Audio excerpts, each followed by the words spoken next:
Let's see what you got. Give it a hard cast. Give it a hard cast. Click that bait. Let's see it.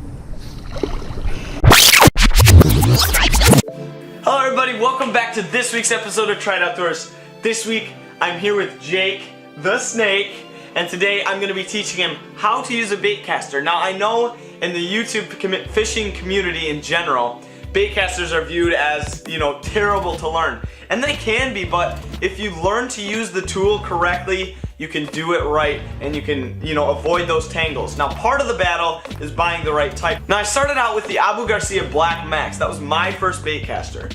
And it had its own issues. You had to tighten down the dials a ton so the spool couldn't just, spin rapidly, otherwise it would get in tangles. But I'm gonna put Jake today on my favorite bait casting combo that I own.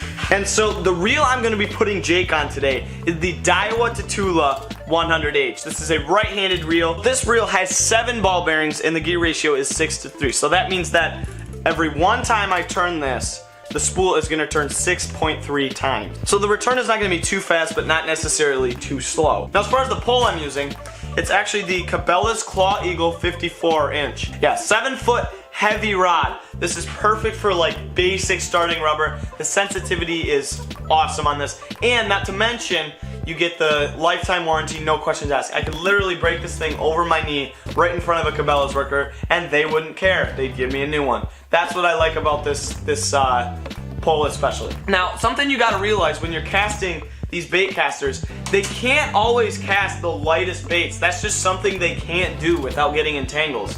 So if you're gonna be throwing spinners, if that's your main thing you're gonna be throwing, you might as well just stick to a spinning reel because it's gonna be way more of an advantage. Now how are you feeling today, Jake? Are you a little nervous for figuring this out? I'm a little nervous, yeah, for sure, Steve. Really excited though, happy to finally get a chance to use one of these things. I'm more used to the spinners, the spinning reels, but getting to try a new reel, you're always excited, get to see what it can do. Now I'm going to explain to Jake, the different dials so he can adjust it himself. Okay, so this dial right here is your main adjustment. This is going to be, big adjustments versus this dial right here being your more fine tuning. So this dial right here, you guys can see, has numbers on it.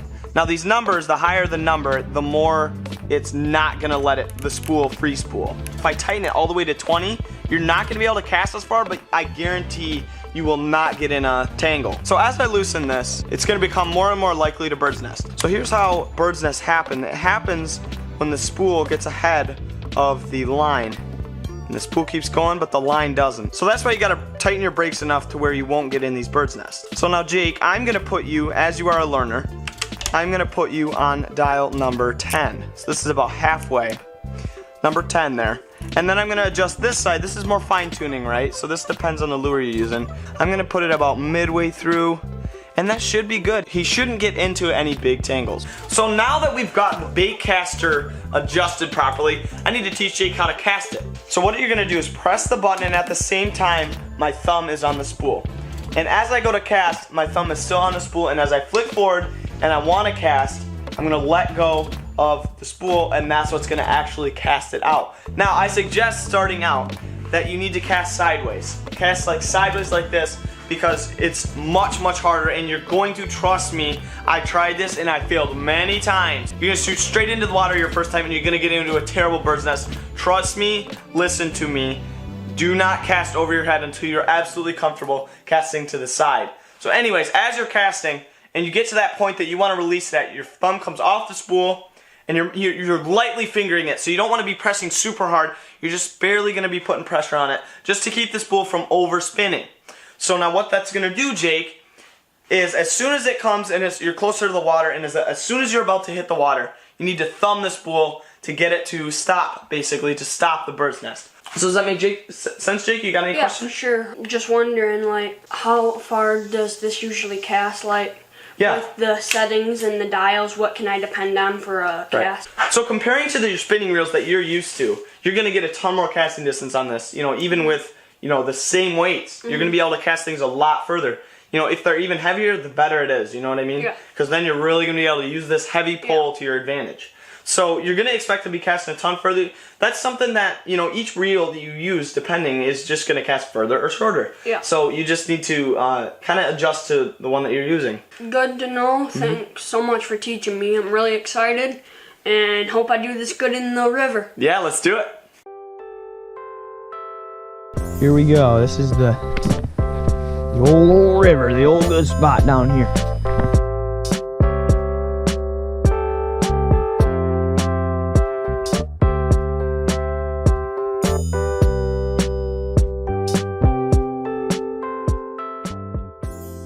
All right, so we made it out here on the river. You guys can see there's a deep edge right about there. And we are in about ankle deep water right here actually, but we are gonna hopefully get onto some big fish today. Now Jake, this is your first ever baitcaster cast. Yeah. Let's see if you can do it right the first try. So I'm gonna put my thumb here. Yep. And press the button as you cast. Button. And then you're gonna go back. I'm gonna go sideways like you told me earlier. Yeah, and you're gonna cast. Beginning. Attaboy! So you'll learn to do better and better here. Yep, you just pull out the knot, but like I said, you gotta thumb it. Anytime you're pulling out a knot, you gotta thumb it.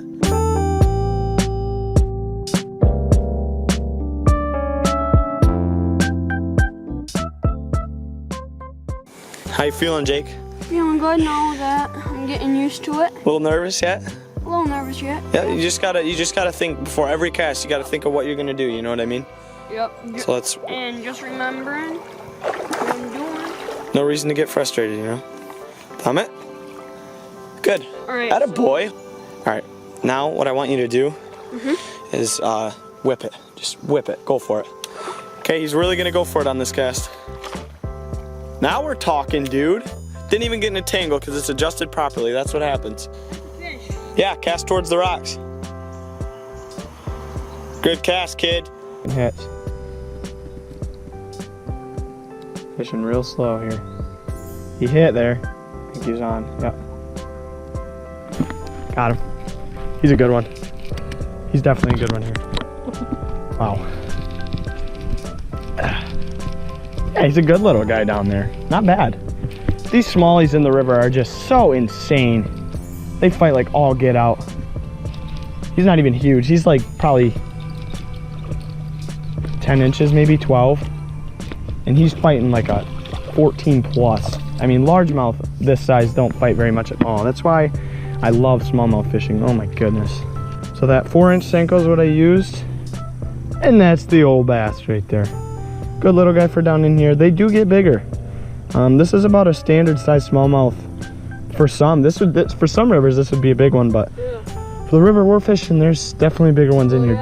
Jake caught a massive one. He caught like a probably 20 plus inch. All right, buddy. See you later. Watch how aggressive this guy goes off too. Yeah. Woo, he's gone. I got hits. Yeah, I think he's on. Got him. Yeah. Oh, he got me in a tangle. He dragged me down into a tangle. So we're about 45 minutes into fishing here. How's it going, Jake?